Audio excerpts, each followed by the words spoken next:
Maoni ntine chake nde nkhani ina ili nkamwa ku Kenya ndiya bambo uyu wa zaka 32 anali journalist odziwika ku Kenyako dzina lake Amos Maina. Amos pa 23 November ananyamuka kupita ku pub kapena nditi ku bala amakamwa mameneko amangosangalala eti amaoneka kuti basi akusewera apena azisewera pool anali ndi glass yake yachakumwa anayika pa table amati kumwa pang'ono ayankhulako ndi anthu kena kwanyamukanso abwerera kukasewera pool nde anapeza kuti anamwalira mbala momwemo atamwalira anayesera kufufuza kuti chamuphani chani chifukwa anampeza mbala mommo atafa ali pa mpando amuyeza achipatala akunena kuti munthu wapangidwa poison nde akazi ake ndi anthu ena anapita kupako chokapanga demand CCTV chifukwa malo ma public places malo ochitira ku malonda amene ali a public ku Kenya anayika chilamulo choti kuzikhala CCTV nde ene aja kumene kwanakaniza kupereka CCTV kenako after pressure anapereka CCTV koma kusunga password osapereka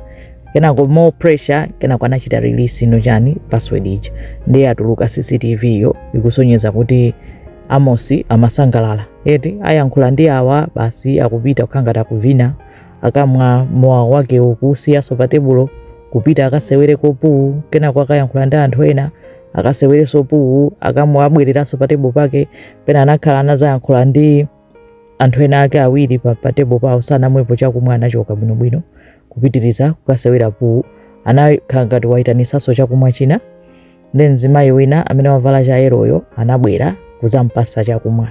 Amos uja anakhala pansi nkumwa atakhala ndi mzimayiyo akuyankhulana anamwa kenako mzimayi uja kuchoka Amos basi kuchoka kumapitiriza kusewera pool yake kumaoneka kuti akuvina kubwereranso kuzakhala pansi pamene paja ukanga toyankhula ndi anthu ena koma sana umwetso mowa uja kenako anakhala ngati kuti wagona watsamira tebulo ija kenako wabwerera mbuyo watsamiranso tebulo ija kenako kuoneka kuti sali bwinoyi anayitsamira tebuloyo akuti kwa nthawi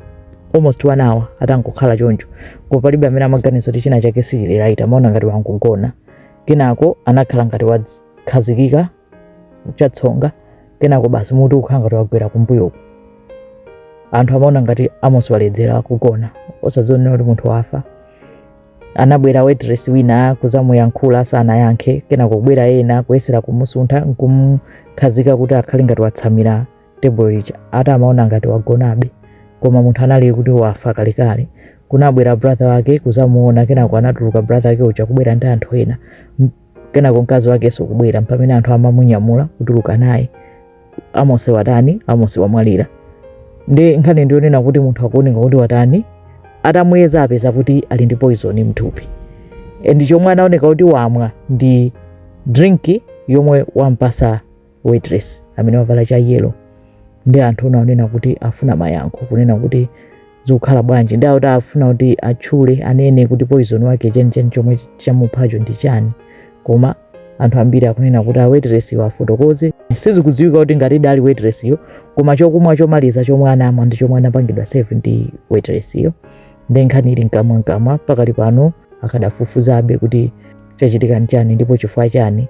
journalist Amos Maina waphedwa chifukwa waphedwa imeneyo ndi nkhani ikupangika ku Kenya kungonenanso kungophatikizapo kuti anthu amene muli kumalo aziyakumwa osamasiya drink payokha drink nthawi zonse zikhala m'manja never trust kunena kuti ungayisiye drink potero iwe ndikuchokapo nkubwereranso kuzamwa drink yomweyo you just never know dziko lino loopsa chakumwa nthawi zonse m'manja komanso zopatsidwa drink izi ndi zoopsa eti of course uyu anali waitress panalibe vuto koma mangosamalitsa zikomo kwambiri.